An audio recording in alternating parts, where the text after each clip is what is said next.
हमारी जो टीम है, उन्होंने आपके प्रोफ़ाइल पर बहुत रिसर्च किया। मतलब एक बहुत डिफरेंट सी प्रोफ़ाइल जब हमें दिखी, तो हमने सोचा कि आपकी स्टोरी लोगों तक पहुँचनी बहुत ज़रूरी है। ज़रूरी इसलिए क्योंकि आप डिफरेंट डिफरेंट रोल्स अपनी लाइफ़ में निभा रहे हैं। हुँ, हुँ। लेकिन हम इसकी इस पूरी स्टोरी में जाने से पहले, हम शुरुआत करेंगे आपकी प्रारंभिक जो शुरुआत थी। हमें जानकारी हमारी टीम ने जो रिसर्च किया उसके अकॉर्डिंग आपने स्कूल के समय से काम करना शुरू कर दिया। जब कॉलेज में आप पढ़ाई कर रहे थे, तब भी आप पार्ट टाइम जॉब कर रहे थे। अगर मैं गलत नहीं हूँ तो आपने शुरुआत करी थी सिम कार्ड बेचने से। सिम कार्ड बेचने से शुरुआत करी, फिर आपने अलग-अलग बैंकों के अकाउंट ओपनिंग का काम किया, क्रेडिट कार्ड्स बेचे। तो हुँ, हुँ। रिलायंस का सिम कार्ड बेचने से लेकर रिलायंस के बोर्डरूम पहुँचने तक का जो सफ़र है, ये जानने में ना मेरा बड़ा इंटरेस्ट है और मैं श्योर हूँ कि सिर्फ़ मेरा ही नहीं, हमारी सारी ऑडियंस का भी बहुत इंटरेस्ट है। नवल जी, जन्म मेरा महासमुंद में हुआ और उसके बाद हम छत्तीसगढ़ के अलग-अलग शहरों में रहे। होली क्रॉस स्कूल अंबिकापुर में मेरी शुरुआती शिक्षा हुई। उसके बाद दुर्ग में विश्वदीप स्कूल से मैं पढ़ा। रायपुर में सालिम स्कूल, सेंट ज़ेवियर्स और उसके बाद विवेकानंद कॉलेज से पढ़ाई हुई। मैंने बैचलर ऑफ कॉमर्स किया। ये शुरुआती एक मैंने बहुत कम समय में जो बताया, एक बड़ी विस्तृत जानकारी। क्लास 10 से ही मुझे काम करने की इच्छा होती थी क्योंकि पिताजी एक ईमानदार पत्रकार थे और उस समय पत्रकारिता में तनख्वाह बहुत कम मिलते थे। हम 3 भाई-बहन हैं, मम्मी, पापा। क्लास 10th में ही मैंने पहली बार कोशिश की कि मैं अखबार बाँटूँ और सुंदरनगर में हम उस समय रहते थे और मैंने 1-2 दिन अखबार बाँटा भी, पर फिर मज़ा नहीं आया। इतनी सुबह उठने में बहुत तकलीफ होती थी, 5 बजे, साढ़े 5 बजे। फिर मैंने अपने घर पे ही एक लाइब्रेरी खोल ली। मुझे कॉमिक्स पढ़ने का बहुत शौक था। पढ़ने-लिखने का शौक बचपन से रहा है। गंभीर नहीं तो कॉमिक्स ही पढ़ लेते थे।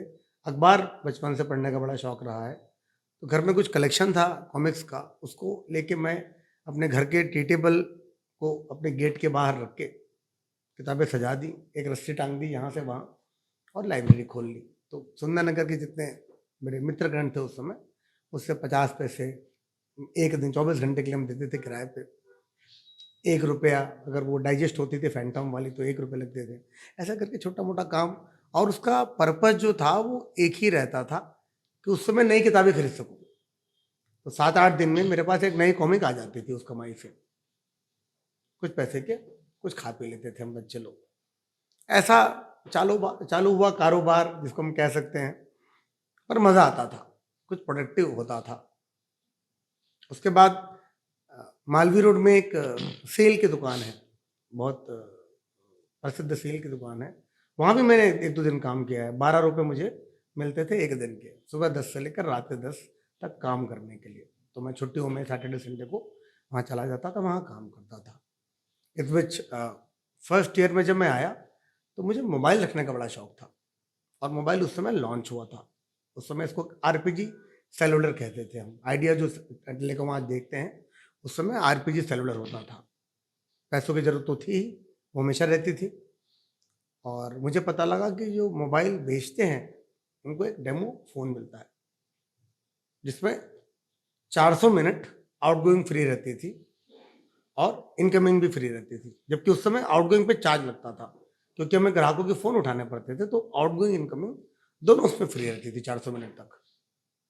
तो और मुझे पैसे भी कमाने थे, तो मैंने एक डीलर के यहाँ जॉब ले ली। उस समय पोस्टपेड कनेक्शन आता था। रिलायंस की भी हम सिम कार्ड्स बेचने लग गए। उसमें स्मार्ट होता था, स्मार्ट सिम कार्ड।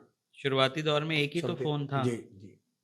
तो पैसे कमाना और मोबाइल रखना, दोनों मेरी ज़रूरतें पूरी हो गई और हम च बेचने लग गए और बेचे तो ऐसा बेचे कि पूरे रायपुर शहर में घूम-घूम के गली-गलियों में, उरला की फैक्ट्रियों में, गोल बाज़ार से लेकर सदर बाज़ार तक, उस समय नया-नया था, महँगा होता था।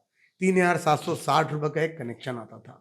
फॉर्म भरा जाता था, पोस्टपेड कार्ड ही आप खरीद सकते थे उस समय, हुँ। प्रीपेड नहीं आता था उस समय।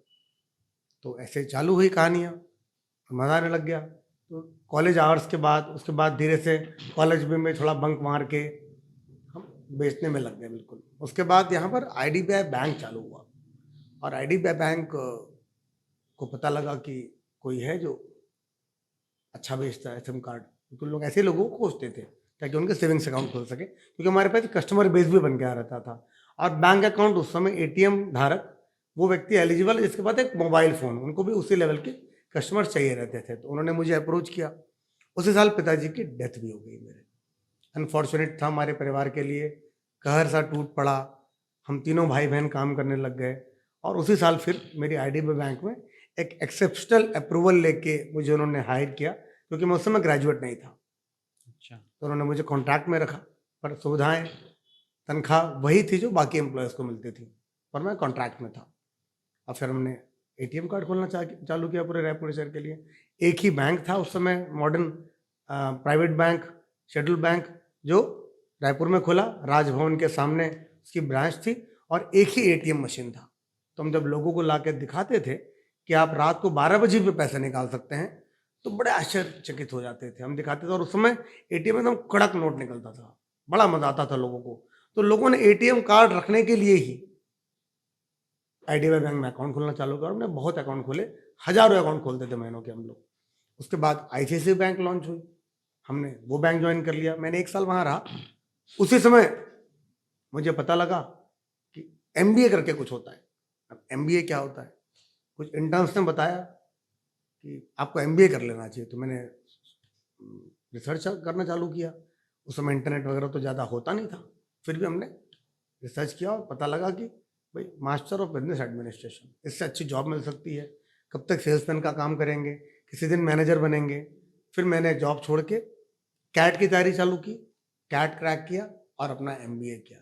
वहाँ से फिर वहाँ प्लेसमेंट के जरिए टाटा में, टाटा क्रोमा जो आप इलेक्ट्रॉनिक चेन देखते हैं, वहाँ I was one of the very first employees where I started my job. And within 6 years I reach to the position of business head for the cash and carry division. इसी बीच एक दिन मुझे एक phone आता है कि रिलायंस एक लीडरशिप प्रोग्राम चालू कर रहा है, जिसमें वो लगभग 10 से 12 लोगों का चयन करेंगे पूरे देश से, और इन चुने हुए यंग प्रोफेशनल्स को अलग अलग फील्ड से ग्रूम किया जाएगा। उन्हें स्टैनफोर्ड, हार्वर्ड से इनकी पढ़ाई होगी और उनको रिलायंस का प्रेसिडेंट बनाया जाएगा, टॉप लीडरशिप पोजीशन दी जाएगी उनको। And it was personally sponsored by mister Mukesh Ambani. This programme was run by McKinsey. As you would know, McKinsey, it's a big consulting firm. They were planning a succession plan for Reliance. Reliance in 2011 was a 30-year-old company. People who had joined Reliance 30 years back, McKinsey came up and they planned a program called Reliance Accelerated Leadership Program, जिसमें उन अगली पंक्ति के नेतृत्व करने के लिए leaders का चयन कर रहे थे। लगभग 7 से 8 राउंड ऑफ इंटरव्यू के बाद, 2 से 3 महीनों के अंतराल के बाद मैं उसमें चयन हुआ और माननीय मुकेश अंबानी जी के साथ, जिन्हें हम एमडीए कहते हैं, वहाँ पे सबको एब्रिविएशन से जानते हैं हम। एमडीए यानी मुकेश धीरूभाई अंबानी, एनएमए यानी नीता मुकेश भाई अंबानी, मेरा नाम यूवीडी था, उज्जवल वीरेंद्र दीपक, ऐसा सबको एब्रिविएशन से वहाँ पुकारा जाता है। वहाँ पे काम करने का मौका मिला। 2 साल मैंने उनके साथ सीखा। जामनगर से लेकर आईपीएल तक हर चीज़ में हम इन्वॉल्व रहते थे। एंटिलिया की पार्टीज से लेकर पताल गंगा तक जो उनका प्लांट है, हजीरा, हम हर चीज़ सीख रहे थे कि रिलायंस एज ए कंपनी कैसे चलती है। ये पूरी जर्नी रही मेरी, सिम कार्ड बेचने से लेकर रिलायंस के बोर्ड रूम तक।